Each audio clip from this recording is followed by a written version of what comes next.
Hey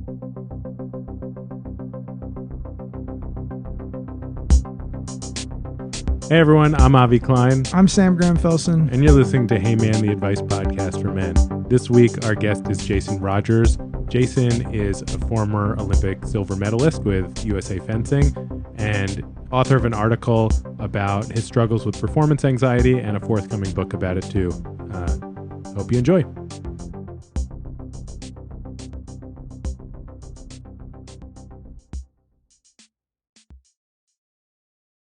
I found out about you from your piece in Men's Health, so I definitely want to talk about that, but maybe you could just let our listeners know a little bit about you. Sure. Yeah. So I'm Jason Rodgers. I kind of have lived maybe going on 3 lives now. The first being I was an athlete. I was an Olympic athlete in fencing, and I competed in a couple of Olympic games. The first being in Athens in 2004, and the second in Beijing. The first was, I think it's probably fair to say, a catastrophic failure, and we can talk about that. And then, my second games, we were, very blessed to win a silver medal, myself and 3 other teammates in one of the fencing events. And after that, I went on to work kind of in the world of advertising. Now I'm working on a sort of memoir-like object. Yeah. But essentially, it details my path to the Olympics while secretly, struggling since a teenager with sexual performance anxiety and erectile dysfunction. Yeah. So yeah, I mean, it's something that has kind of always, been a part of me, and it's something that in recent years I've worked super hard to overcome, and I'm sure we're going to talk about that journey. Mm-hmm. But it's also something that I have become really passionate about writing about and talking about, because I think it's something that men don't talk about enough. And I think in general, men need to, share their emotions more openly and prevalently. And this is just one tentpole issue. Yeah. I guess no pun intended. But The biggest thing that I wanted to ask you on this topic was how did you make the leap to, first of all, decide to write this book, put yourself out there in a way that, very, very few men, there are men who, their entire career, they're therapists or they're, sex experts or whatever, who make this their life. But you're somebody who had this profile as an athlete. How did you, how did you get to the place where you made this? It must have felt like jumping off a cliff. Yeah, talk about surrender. Yeah. Yeah. Well, so I think it's a combination of things. First of all, when I started writing, it's not even really accurate to say this book, but when I started writing a book, it was something else. It was a book more about like for a young fencer, about how to become a better fencer. And when I kind of realized I wasn't interested in that creative challenge, it changed into a narrative about struggling with performance anxiety, but specifically in the fencing domain.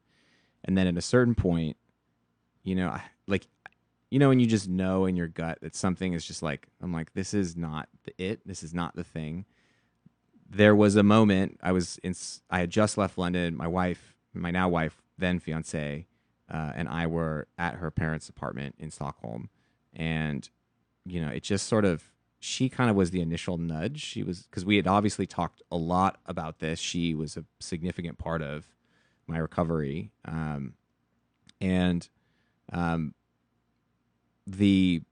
She kind of was like, what if you maybe wrote about some of that stuff we talked about?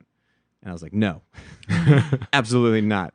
But simultaneously, something else was happening that I think was maybe the final piece of the puzzle that I needed, both just to sort of come full circle on my journey in that arena, and then also to feel comfortable and healed.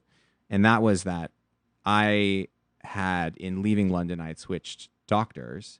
I'd started seeing a doctor in California, and I went and sort of did my first annual physical with him, and we started going through my medical history and blah blah blah, cholesterol, et cetera, et cetera. And then he's like, anything else you want to talk about? I was like, well, you should know, I'm in a pretty good place with this now, because I would say I was kind of 80% along the recovery journey at that point. I was like, I've struggled with this issue in the bedroom for years and years and years, and it's better now, and it was really acute and bad, like in my 20s, but it's always been there. And so he asked me some more kind of like medical questions, and he was like, I think you should go see an endocrinologist, and you should have this very specific MRI done. And he's like, because you might have a tumor on your pituitary gland.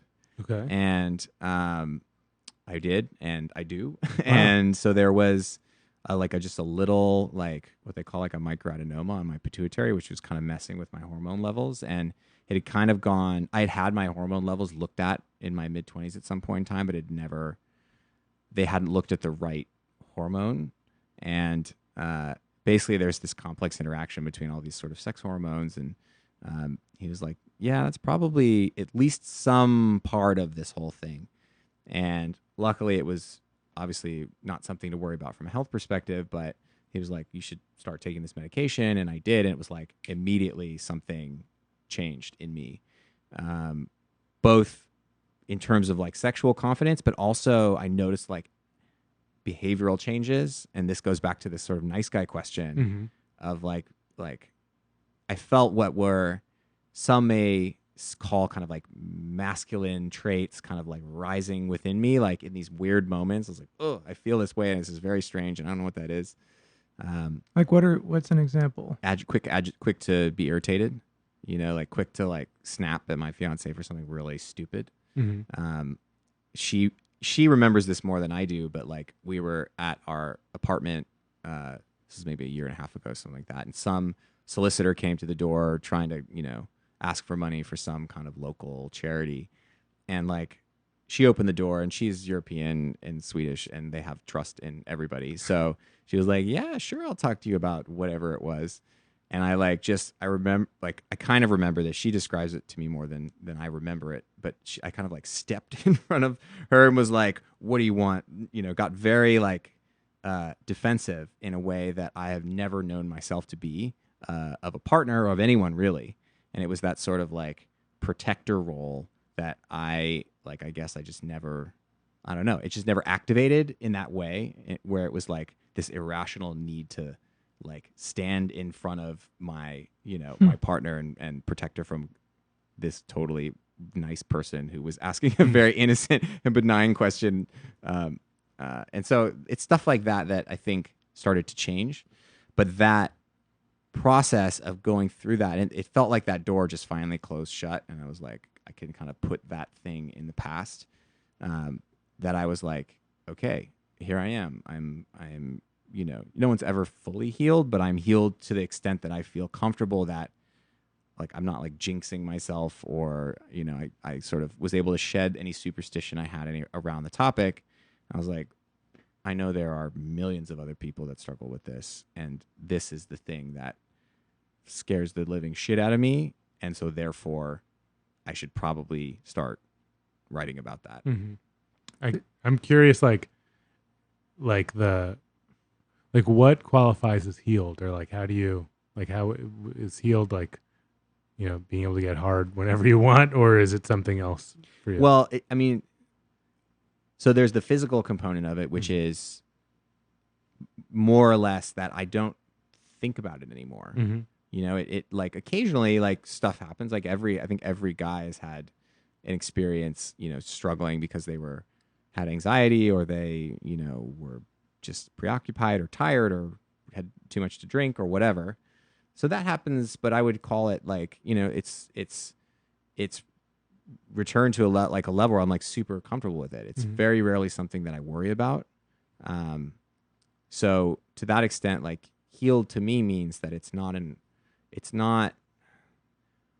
doesn't present itself in other scenarios, meaning if I'm made to feel insecure about something, let's say like a strange interaction between a person where they, say something and it rubs me the wrong way. Like it used to be that wound would pop open, and I would feel the same feelings of shame that would come up when I had an issue in the bedroom, or I had sort of like a relationship had ended because of it, or whatever. Now, when that happens and I'm feeling insecure, it's just I'm feeling insecure. It has nothing to do with that anymore. So it's the separation of it from my everyday life, combined with the degree to which it feels like this, just like a bead on the necklace of my life. I don't like have to. It's just back there somewhere, not present anymore. Just one thing that I've been thinking about as you've been talking about this stuff is just like how it's like this punchline for late night comedians or whatever. It's in all the high school movies, there's jokes about these things, but when you really think about it, like one of the hardest parts, I mean, I imagine is for anyone who struggled with this is like the woman saying like, what, you're not attracted to me? Because there's this like layer of like guilt where you're like, that's not true, but it must be so hard to convince the women like that's not the case. It really is about you. Because like most of the time when people break up with somebody and they're like, it's not about you, it's about me. That's bullshit, right? But in this case, this totally is true to say it's not about you, it's about me. And I just feel like that aspect of it, like the feeling of like not only feeling emasculated, but feeling like you hurt another person without even actually being like mean or doing something wrong. Just like such a painful thing. And I think that's why I'm like, grateful that you're talking about this, because there just must be so many men who are just like really in pain, struggling with this silently, and really can't, just feel embarrassed to say anything about it. Yeah. I mean, I think you're absolutely right. Like it's really isolating because, as you pointed out, like oftentimes, even if a partner doesn't say it, they're feeling what you describe, which is that like, and this goes back to their own issues and a natural insecurity that I think everybody feels around not being enough or not being worthy of love and being desired. And so it's like, what's strange about the issue is that it's like when a man experiences this issue, not only is it like sticking a sword through his most, raw parts, that as a natural consequence is the same thing for the woman. Yeah. And so it's like you're at the, if there's a base of the, you're at the base of level of the pyramid in terms of like the raw stuff that we struggle with. And by the way, I just want to say, I shouldn't have gendered it. I'm sure there are plenty of gay men who experience this with their male partners too, and their male partner feels hurt and doesn't understand as well. So I just wanted to throw that out there. But yeah, anyway. I'd be curious if it might be easier to talk it through in a way and it be less personal than to feel like particular like heterosexual gender expectations. That I don't know. That's me opining about something I know nothing about. It's an interesting theory. If we have any gay listeners, you should call in and let us know what you think. No, but I wonder if maybe there's something to that, just because at least if it's two men, like the odds are that at some point in your life this has happened to you, so you can understand it. You know what I mean? Well, it's interesting because after I wrote the Men's Health article, I did an AMA on Reddit, and there were certainly people inquiring. That stands for Ask Me Anything, where people could just literally ask you whatever they want. Exactly. Go ahead. Okay. Exactly. And there were questions from gay men that were like, my partner, I don't know how to deal with this. I struggle with this. He doesn't. And the issue is the same. Yeah. At the end of the day, it's you want your body to do something so that you can access intimacy between you and that other person. Intimacy is denied by it, and therefore your partner feels like what the hell is it, me? Right. And you reassure them, but no matter what, like there's always some question mark in the air that it's very hard to get rid of. Yeah, I mean, another thing that just strikes me is just how frustrating it is when, especially if it's someone like you who's, Olympic level athlete, medal winner, who has, been conditioned your whole life to solve problems through working hard, right? And it's like, and yet the harder you work, when you're having this problem, probably the more entrenched the problem gets. It's like one of these, like, it's so contrary to the way we problem solve, which is like trying to have more control, and the whole conundrum here is like how to give up control. But one of the things I wanted to ask about is like when you're talking about seeing the doctor and getting this diagnosis, getting the scan, getting the medication. I guess what I wonder is like I assume that there are plenty of people who don't necessarily have that physical, tumor. What was it technically? Is it? It was It's just a small tumor. Small tumor. So actually, I really want to address this. So topic, okay, so that's what. So you get what I'm getting at. Yeah. What about men who it's just a purely psychological thing? They have anxiety. They can't let go. What about those guys? Like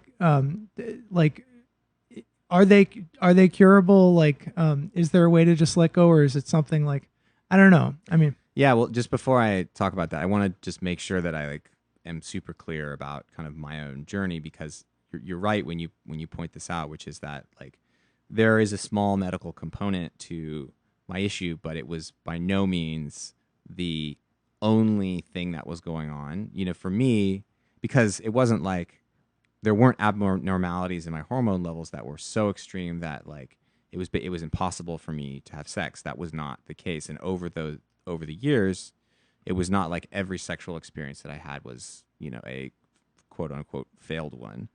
There were moments where, it was fine. There were moments where I used Viagra and it worked. There were moments when I used Viagra and it didn't work. And so when I think about my own personal journey, it was that something was probably a little funny. And by the way, the doctors have no idea whether or not this thing has existed, since I went through puberty, because it may not have. But the way that I responded to the medication suggests that there was probably something going on. What it was basically just like someone tapping the brakes a little bit on my sex drive, which created some bad formative experiences, which created a lot of basically that sort of like downward spiral of anxiety and the self-fulfilling prophecy of, is it going to happen again? Oh my God, it's happening again. And so the way I think about it is that like the majority of what was going on with me was psychological, which is why I was able to basically kind of come to a point of recovery before finding out this stuff about my pituitary, that I was like, okay, I'm pretty comfortable with, my sex life. My wife is happy and we're happy, and, it happens, every now and again, but it's not that big of a deal. So I guess that all of that is to say that like my healing process was primarily psychological. So for guys like that, there are a lot of things that they can do. And I'm sure you might want to weigh in here at some point if you've seen patients that have struggled with this issue. But, a lot of it is, in my view, is like literally the first starting point is about talking about it. Like just being open and honest with your partner or trusted friends or family members or professionals like Avi about it. Like that is literally like step number one, because so much of the problem comes from putting yourself in this like vacuum sealed chamber of shame, where the shame just like, you just become more and more, the issue becomes more toxic for you, and you just can't see outside of it. It's like this fog around you, and it becomes it infiltrates your entire life. So that's like something that like needs to happen, regardless of whether it's psychological for a medical issue in the first place. There's a lot of other things like meditation is really helpful. There's a lot of like specific treatments that sex therapists use. There's one called Sensate Focus, which helps men kind of like put boundaries around what is and isn't going to happen with their intimate partner, still involving physical touch, so that they don't worry that they're going to have to like immediately get an erection, which causes stress and then causes the whole thing to kind of. It's like mindfulness for sex. It's exactly what it is. So like, for example, just like touching the other person's shoulder and like having that be the thing you do. Yeah, and like, well, and noticing like your experience of pleasure in being touched or in touching someone, and without expectations or wherever it's going to go. And is that literally like we're gonna have a rule like no touching private parts for 15 minutes? Yeah, I think that helps. Okay. Yeah, putting boundaries around that helps people. Definitely. everything you said sounds like how I would work with someone, that it's really the shame about it. It's like the feeling on top of the experience, the meaning we're making out of it that really needs addressing. And shame is like one of those things that leads us to isolate ourselves. So vulnerability is the opposite of shame, and opening up to people about this is what's going on. I once worked with a guy who had this problem, and just sort of starting to name it with his girlfriend, and just having the permission to allow it to happen, basically, that sex didn't have to stop just because that was happening. It kind of resolved. I mean, it resolved in the sense that, like, whether it happened or not, he was still having sex. He changed his idea of what sex was, which I think you were getting to also in terms of like, what is intimacy, right? How do you have an intimate experience? And if that's the goal, then suddenly you have a lot more outcomes at your disposal that can be good or bad, or, you know. By the way, I you don't have to answer this because it may be too private, but I just imagine that, like, any man who struggles with this and then practices that kind of the sensate thing, Yeah. I imagine like the women all are like, whoa, this is so much better.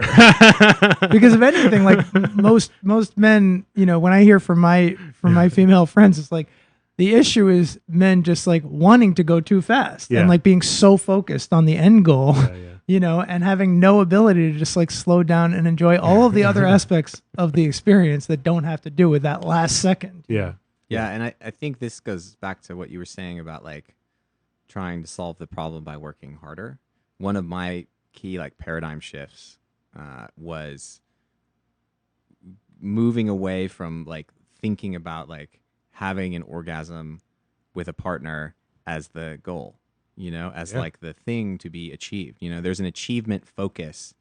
Like you think about like an athlete, that is like the quintessential example of somebody who is achievement focused, because there are very defined like accolades that you can earn by leveling up over and over again. And so that's just the way that I, you know, subconsciously thought about sex. And so one, I would like work harder when, you know, I struggled, and that obviously is not a great approach.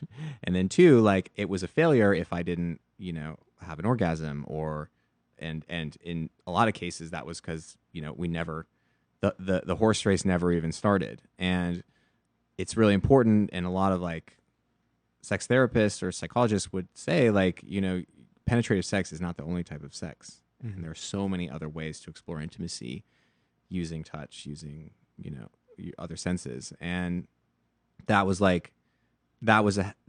during a certain part of my like recovery process, that was really helpful to be able to be like, all right, something's not happening for me right now. So how do I shift my focus on the other person, such that oftentimes what would happen is that the sort of the center of gravity would move, and then like by taking that would lift the pressure off me, and then things would start happening. Yeah. It's crazy. Just I haven't thought about this stuff in so long, but just thinking about how men experience losing their virginity, and about like what a different world it would be if like a man could be like, oh, I just lost my virginity with that woman, even though we didn't have penetrative sex. You know what I mean? Like I just had sex and that was great without having to have penetrative sex. But we're trained, and you know, maybe like I feel like millennials are like much more evolved and woke than our generation was. I think we're all in our mid to late 30s. Or how old are you, Jason? 36. Okay, so we're all the same age. But definitely, like, you know, and I grew up in a educated, sophisticated, relatively sophisticated city, but like definitely the culture was exactly the same as American Pie. It was just like, are you going to pop that cherry? Like, when are you gonna? You know, it was like all and I mean, for me at least, it created like tremendous anxiety about losing my virginity. I think, you know, in popular culture, there's just like this idea that like women are scared to lose their virginity, but men aren't. You know, men are just like, can't wait, man. Yeah. No, I'm working with an organization that makes sex education videos for kids like age 10 to 14, and we're like the concept of the video that we're working on is essentially like kind of addressing the problem you're describing, which is that like, you know, there's a lot of talk around like how like what the experience of losing your virginity for women will be like, or for a young girl will be like. But for young boys, like they're expected to be something, perform in a certain way, and it's about easing the tension of like being like, you know what, it's cool if you're like scared. It's cool, if you don't want to have sex, that's also cool, because a lot of times, like, and I felt this certainly when I was, a teenager or sort of going through those puberty years, is that, I was so hesitant that, I felt this like strong pressure around me to be like other people, to or at least be the way they described themselves to be. And I think the more that we can disabuse people of that notion or get kids to not think that way, like the healthier those initial formative experiences are going to be, and the better ideas and the better like just overall psychological understanding and approach to sex, as kids grow up will be better. Totally. It makes me, the kind of like analogous thing in my mind is like you're talking about sport and that flow state, and with sex, like pleasure is like what feels good is intensely personal, right? And if it seems like the opposite from performance, allowing yourself, if you can just listen to your body, how do I like this? Do I like it or not? And what's happening? It seems like such a better way to approach your sexual encounters and your sexuality than like, what do I have to be doing right now? Yeah. I think at the end of the day, it's about openness. Mm-hmm. And we're using kind of different terminology to kind of talk around, or sort of try and approximate one thing, but openness, vulnerability, letting go, etc. All of that is like the essence of like what intimacy and sexual and pleasure, are, where the root are. Yeah. And the more that you contrive, what you like, the more contrived the way you think about it is, the more your approach is modeled off of other people rather than what's natural for you, like the less likely you are to grab hold of that rope and like just ride wherever it's going to go. We gotta, I think we should get to the question, but go ahead. Can I ask, this is for you, Avi. Like, this is. Then definitely go ahead. This is a heavy. This is a heavy question, and maybe too pop psychology. But like something I've been thinking about as we've been having this conversation is like, I mean, you've written in the New York Times and elsewhere about men in the Me Too era, and about some of the struggles some of your clients have had around feelings of shame around some of the ways they've treated women. And I wonder, like, is it too much to make like a link between the fact that there are probably so many men who feel anxiety about sexual performance, and this epidemic that we have of men abusing women? Because it seems to me like what those two things having, the link I'm making in my head is like, men who abuse women are about control. They're not about losing control. They're about control. They're about having all the power and forcing the woman to do what they want. Yeah. And is that in some horrible, perverse, twisted way, just their way of, solving this problem of feeling anxiety about letting go? Well, yeah, I guess it's control, among other things, is a defense against shame, right? So It's like, to stay in control so you never feel shame. You never feel, because you associate shame with weakness and vulnerability with weakness. So I think that's one of the links. The other link that's related to all of this, it's also vulnerable, is like, I think a lot of those men, even though these are like, in a way, it's sexual abuse, sexual coercion, I think that they're not in touch with their sexuality. I think that they have ideas about who they should be, but if they were more connected to what they enjoyed and could kind of allow that to be true, then it wouldn't be sort of like leaking out in these creepy ways. Yeah. Okay. Hey man, I know the premise of this question might sound overly pessimistic, but I feel like I wasted my life. I'm 40 and have a job that pays 6 figures that anyone would consider good and enviable. I've worked steadily towards my career, taking a break only to get an MBA, and I'm now in a top position at my company. I feel proud about where I've gotten myself professionally. The problem is that I'm currently engaged to a woman who is my first long-term relationship, and I'm having serious doubts. I've been focused on my career and haven't been able to sustain a serious relationship. When I met my fiance, things felt good, but they tapered off about a year into the relationship, and it's now been 4 more years. I do love her as a person, but I just don't know if I want to be with her. Part of the problem is that my job is so demanding I easily get distracted and forget about how unhappy I am with the relationship. One of the reasons I think I don't want to stay in this relationship is because I think I've grown and changed a lot since we first met. I got in better shape. I got more confident as a result of big moves in my career. I often think I could do better if I was out on the market right now. Part of the reason this sticks in my mind is because I was shy and insecure earlier in my adulthood. I figured out a lot of stuff, and I feel like I'm not living up to my potential. I regret not dating more and not realizing some of the things I realize now. Couldn't I be happier? Don't I deserve to find that out? Signed, tired of wasting my time. That's a very brutally honest Yeah. question. Uh-huh. And whoever that is, thank you for that. I mean, I think that like just acknowledging that even on paper anonymously, or maybe it's not anonymous, but like sharing those types of feelings is like that's so important. Yeah, I agree. And I think it's hard to acknowledge that you might be thinking some of these things. Like we don't want to be necessarily admit that we're the type of person that's thinking this. And I think that it's courageous to be honest in this way, you know? Because you're saying like there's something when I read I could do better towards someone that you're engaged to, like that's harsh. And I think it takes guts in a way to admit that you're being pretty harsh. Yeah. You know? Like I get like I'm going to try and tackle this maybe not from the perspective of advice, but from the perspective of like personal experience. We love that perspective. And let me just think about kind of where I want to start this, which is that oftentimes with my wife and I, for example, when I am most critical of her is when I'm being most critical of myself. Me too. Me too. Yeah. Me three. So, you know, in other words, like, so I'm an Olympic athlete, right? So I grew up doing sports from age 11, pretty much.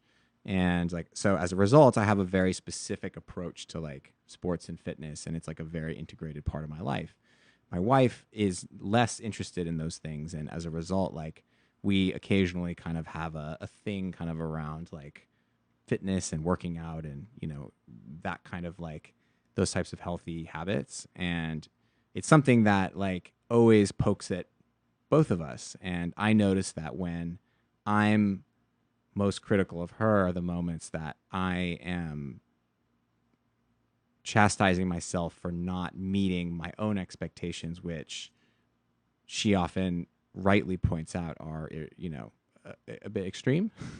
And so I would ask this guy, there may be some truth to what he's saying, which is that, you know, he maybe there is somebody else out there that's right for him, but to what extent are his critiques and his feelings that the person that he's with are not right for him come from a lack of acceptance around one or more aspects of himself? I think your instincts are. I have similar thoughts, and to me, when I was reading this, I was like, I think one way that I'm thinking about this question is like as a question about regret, right? Like this guy has done so much in his life, and he's looking back at the time that he says, tired of wasting my time, right? That's how he signed it. That as if like everything before this was a waste of time, which is such a harsh way to be with your life. That there's, I don't know, that's where my head is going, that there's something about wishing things had been different for you earlier. Yeah. The first thing that popped out to me was just the fact that he said he's wasted his life. Mm-hmm. And he's only 40. Right. Which, if he's in decent shape, like that's not old at all. And maybe I'm just telling myself that because I'm almost 40. But also, yeah, I mean, clearly just a little bit of tough love reality. You haven't wasted your life, you know. You're at least in a place where you feel proud of yourself, and you know, so no matter what's happened up to now, like it's not been a waste. But right, like did you think you were supposed to be this person like 10 years ago, right, 20 years? Like what were your expectations around that? But I just want to say, because I'm totally on the same page with you, Jason and Avi, that when we get questions like this, I always go to the place of like wondering, if this guy just, figured out what some of the sources of his own unhappiness were, he might realize that his problems with his fiance are much more about his problems with himself. Mm-hmm. And then he might ease up on her and also realize that like she's a lot more complex and interesting and amazing than he was giving her credit for, and yada, yada, yada. But I just want to say, like, I got an email from one of my friends and I was thinking about it as we were talking about this question, where he was like, you guys always like do this thing where you like make it about like the man's psychological issue and like, what if this girl just sucks and like he's correct and like he just needs to break up with her because she's like, I mean, sucks is too harsh. What if she's just not right for him? And it's like, and some like, why can't you and Avi just like take something at face value for once and just say like, okay, if you're not happy, just break up with the woman. So I'm just throwing that out. You are absolutely allowed to dump your fiance, and you could go through a string of relationships looking for the next person who's going to make you happy. What I will say is that the tying back to what Jason was talking about earlier with the that kind of hamster wheel mentality of like, okay, well, I achieved this status as a college athlete. Now I have to be an Olympian. Now I have to win a medal. Like, if you have the mentality that like you could be happier, you will never get married. Yeah, I think that's the point. I think the other thing that I've found interesting about this question is, again, like speaking from my own experience, or maybe what I can empathize on some level with him, is that like my healing process, in terms of struggling with these like issues, occurred in other partially in relationships that I had up until the point where I met my now wife, but a lot of it was with her. And certainly that kind of what we talked about earlier, that closing of the door, that letting go, has happened in our relationship, in the lifetime of our relationship. So there is always like that monkey thought in my mind that's like, if like now that I'm like, again, I'm using air quotes, you can't see, but like now that I'm healed, what would dating be like? Like, I have friends that are like, master Tinderers, and like, what would life? I imagine life as the person that I feel like now that I never felt like before when I did experience, when I was dating more, or when I was like, using Tinder or whatever, there's that longing to sort of put yourself to the test in a new environment. And so, but I'm married, obviously, so I'm not going to do any of those things. But there is that kind of like, what if? Yeah. And I think being in a happy relationship is about understanding that those thoughts are natural, and, you can be attracted to other people. You can, you can want something else occasionally, and as long as you understand that, like, that is just part of being a human being, and it's an expression of your sexuality and, kind of just who you are, as long as you're not acting on those things, and as long as you're not being dishonest to a point where it could come in between you and your partner in a meaningful way, like that's okay. Yeah. Yeah. And go ahead. If you have a quick, here's what I was gonna say. Okay. Not only do I think it's normal, but like I encounter, it's mostly dudes that come up that have this particular kind of formulation of like, could I do better? I think the women I'm thinking about it slightly differently, but I think that fantasy of like, what would life if I got back on Tinder or whatever, like, I kind of encourage people, let your imagination run wild with that, because it's going to tell you something about the insecurity inside. Whatever you imagine yourself getting, that's whatever part of the story it's going to fix, right? That's good information to have. So allow yourself to think about that. When I hear him say do better, I mean, first of all, the thought that pops up for me is like, because he's talking about how he's in better shape now. Like, what does he mean? He wants like a woman who, looks like a cover model. Like, does he want a woman that like other men think is a 10 and is really hot? Right. Like, do better in whose eyes? Yeah. Does he want, a woman who, I mean, he's not specific about it, but like it would be more interesting. It would be not more. It would be interesting to find out like what specifically is lacking in his impression of his current partner, of his fiance. Is it that he thinks that she's not challenging him enough? I mean, that's a common complaint I hear from friends who want to get out of a relationship, that the woman they're with is too passive and not pushing them to be whatever. And so I'll just run with that for a second. Mm-hmm. What I say to my friends who come with that complaint is because I would prefer for, I'm often friends with the partners of these friends too, and I would prefer for them to stay together. So what I usually say is that like like just because she's not quote unquote challenging you right now doesn't mean that she's not capable of challenging you. You know what I mean? And like and if you work through and like express to her like, hey, I wish you would challenge me more, like it's not going to change overnight, but I think like there's a remarkable degree of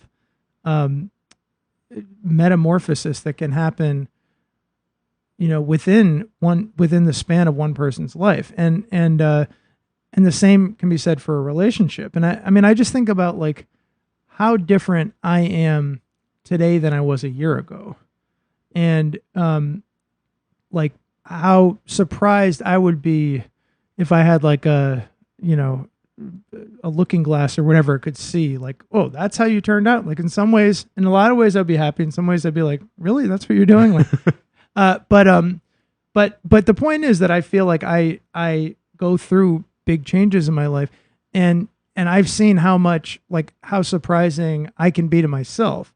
And that's just given me like actually a lot of confidence in the institution of marriage, because I feel like, I mean, I'm a human. Obviously, I struggle with, every married person I know struggles with marriage. It is difficult. So that's what he should know, first of all. Yeah. I'm not going to like badger him or goad him into getting married, because I don't think marriage is for everyone. But you know, and I've struggled with marriage, but I think the thing that I find most exciting about marriage is that like people are infinite. People are infinite. There's so much in one person. And like, I think I know my wife, but like, I don't know my wife. I really don't. And every time I'm arrogant enough to think that I know everything about her, she starts surprising me. And when I really pay attention, and when I'm really open-minded to her, and when I'm not stuck in my own judging of her, and when we're not fighting, and it just, I don't know, to me, it gives me like, like I'm trying to figure out a way to say this that doesn't sound like holier than thou or like I'm preaching monogamy, but I wish some of my friends who are scared of monogamy because they think it's going to be boring, or because they think like they're just going to get sick of their wife and have that, is there something better out there, could understand that like, if you're really open, like, and your partner feels that openness and is open too, like being with one person is as diverse of an experience as being with like 1,000. You know what I mean? I think maybe another way, and I'm curious to hear your thoughts too, Jason, but one way I might put that is it's like, you can convince yourself that life will be different with someone else, right? But you're going to be the common factor all the way. And that actually you just in the way you might be fantasizing about like a rich, varied life with like lots of different partners, that you can be a different person, and you can encounter your spouse in different ways over time, right? There's depth there that you might be forgetting about or missing. So much of like, and I see it a little bit in this question, but I don't want to pick on this guy too much, because I think it's a very relatable question. Relatable question that most people experience in relationships. Like, but when we learn so much about from watching other people's behaviors, or at the very least the way they reflect on or talk about the behaviors that you don't see. And I think a lot of, at least when I was talking about before, like when I imagine that life, a different life without my wife, where I'm tindering up a storm. I'm I'm like, I don't know. I don't even, just not even go there.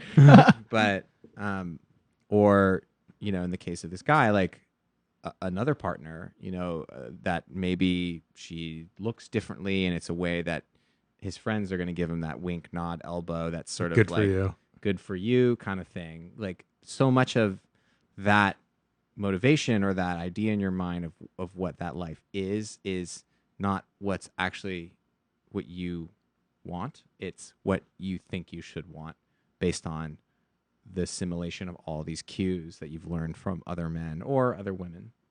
I think that is so hard to figure out. Totally. It's like a lifelong process, I think, of like, what do I really want and what do I want that's going to make people like me or be impressed by me or whatever, what I'm just supposed to want. I've said this before on the show, but when I was in therapy, my therapist just once asked me, "What do you want?"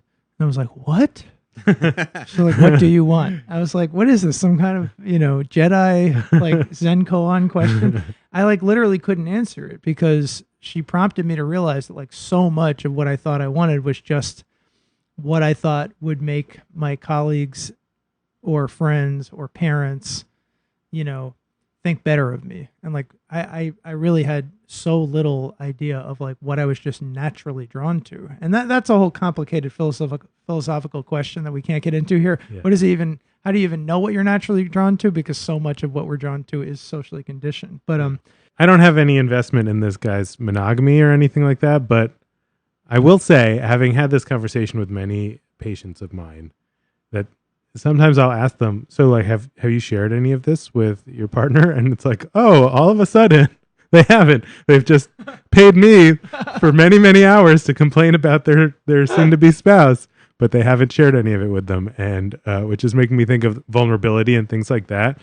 And so that would be to answer the email that you got. It's like you don't know what the problem is here. It could be lots of different things, but until you talk about it. Like, what would it actually be like, for example, to say, I've been feeling like unsatisfied in our relationship lately, like, period. Like, let that sit there. And the two of you could like look at what's that like for them to hear that. You know what I mean? Absolutely. I'm glad you brought that up because I think, my wife and I have had some of those come to Jesus conversations. And I think you're right to point out that a lot of men who have a tendency to maroon themselves on the island of their one, at least a portion of their brain, don't do a good job of expressing their discontent towards people where intimacy is involved. Because they'll tell some guy on the street he's an asshole, but they won't tell their partner, like, you know what, there's something not right. So like for me, like the first step for this guy, and maybe he's already done this and he's still ruminating about these issues, but is to sit down and have a conversation with her that doesn't necessarily approach it in the most painful way, which is like where the subtext or the explicit statement is, I don't know if you're right for me, where it's more about what do you want in your life? How are you feeling about our relationship? What are the things that you want to feel that you aren't feeling? What are the things that you are feeling that you're really grateful that you're feeling? And just sort of like taking the catalog of things from there, because that will spark it will release a lot of that stuff for him. Because sometimes, at least in my personal case, like some of this it's not actually about dealing with whatever it is that's swirling within me. It's just about releasing it. And that's often enough to just be like, oh, that thing that I was so like wound up about, like I'm not thinking about that anymore. And why is that? It's because I released that emotion and my partner heard me and I wasn't judged for it and she was okay and we're just moving on. Yeah, I think sometimes doing that, it's not just releasing it, but like you're much closer to that person, like they know you better now and that feels good. And maybe that was missing. You've been keeping all this stuff inside and then you get to share it and they know you and accept you for it. And isn't that why we're in relationships? Yeah. Yeah. I think conflict initially obviously stands as an obstacle to intimacy, but conflict also can create intimacy because it, without and again, I'm using conflict in a very particular way. And what I mean by that is saying things that are honest but uncomfortable, which creates friction. So maybe friction is a better word, but that person can never know you in that way unless you share it. Jason, we like to wrap up our podcast by asking our guests for just a piece of advice that has stuck with you throughout your life, or maybe just recently, but something that you really find to be just like wisdom that has proved really helpful to you. So we're wondering if you have something like that you want to share. Yeah, there's kind of two things that when I was thinking about this, and I don't know that I can really attribute these to a specific person or a specific place, but one is something that I use on a regular basis, and one is something I use occasionally, like with like really big decisions. The first one is just like around kind of like, because I mentioned like I am not a chill dude, and I get really nervous around like when I'm put in a certain kind or certain kinds of scenarios. For example, like when you put a microphone and a bunch of people in front of me, like my body and my nervous system do not like that. But one of the most important sort of like psychological tricks that I learned throughout the process of dealing with that kind of performance anxiety is that like oftentimes the key like difference in the how that sort of energy manifests itself in your body and how it like channels into your performance is about how you think about it. In other words, when I was in a place where it would come up, like before a big tournament, before the Olympics, and I framed it in a way that was like, oh my God, here comes that nerves, like, it means I'm going to fail. Like, that's when you screw things up.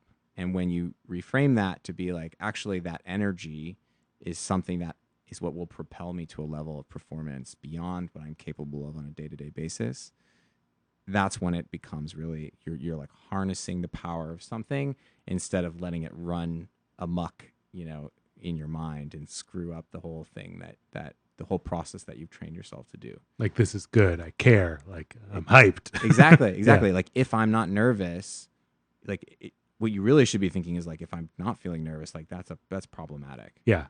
Because people get nervous all the time, and especially when you're doing something important. And so that's something I always like kind of try and remind myself before I have to go do a speaking engagement, or before when I was doing client work, my sort of work life before this, like that's how I would always frame it up for myself. The second thing is, and I kind of touched on this a little bit earlier, like when you were asking me about when I decided that I was going to write this book, and that is like one of the ways that I often think of myself as a very kind of like normative guy, in the sense that like I don't want to like go outside the boundaries and the lines, but at the end of the day, like I also have made really unorthodox decisions in my life. One, pursuing sport, my college decision was a very unorthodox one, and now this decision to write this book is also pretty unorthodox. A lot of, I think, my colleagues in my former advertising work life are a bit like, what are you doing there, bro? But at the end of the day, like the reason that I was so drawn to it was that it scared me so much. And so I think a lot of times like we avoid fear, and when fear is like one of the most important signals that something is going to challenge you in a way that will create real growth in your life. And I think growth is ultimately like one of the most satisfying things that you can seek, and often like a major contributor to your overall level of happiness. Awesome. Where can people find you and stay in touch with you, all of that? Yeah, so I'm Jason Rodgers USA on Twitter and Instagram. I guess it's a leftover from my Olympic fencing years. And then my website is jasonrodgers.co. And I'm not sure when this podcast will come out, but Couple of weeks. But I'm working pretty hard on like a sort of like a resource guide for men that Nice. struggle with this issue. I've had a bunch of conversations with, sex therapists and psychologists, and like I've gotten enough questions about it now that I'm like, all right, I should I should really compile some stuff for the guys that are having issues. So hopefully that'll be up by the time this podcast comes out. If it's not, it'll be another week or two. But and the book is coming sometime in the next couple of years. probably late next year. Okay. Yeah, it's oh man, I'm sure you and I could probably have a long conversation about It's a this. slow. You but- gotta. It's a marathon, not a race. So Exactly. be patient. Exactly. But our listeners, you can bookmark that, and We can look forward start to it. following you now, and they'll find out when it's ready. Yeah. Exactly. Exactly. Thanks, Awesome. Candid. Thank you. That's a wrap, everybody. As always, you can email us with your advice questions at heymanpod@gmail.com. Better yet, shoot us a voicemail, 917-426-4326. If you want to get your Instagram or Twitter on, we're at heymanpod. And as always, we really appreciate if you would give us a review wherever you're listening to this podcast. It makes a big difference for us.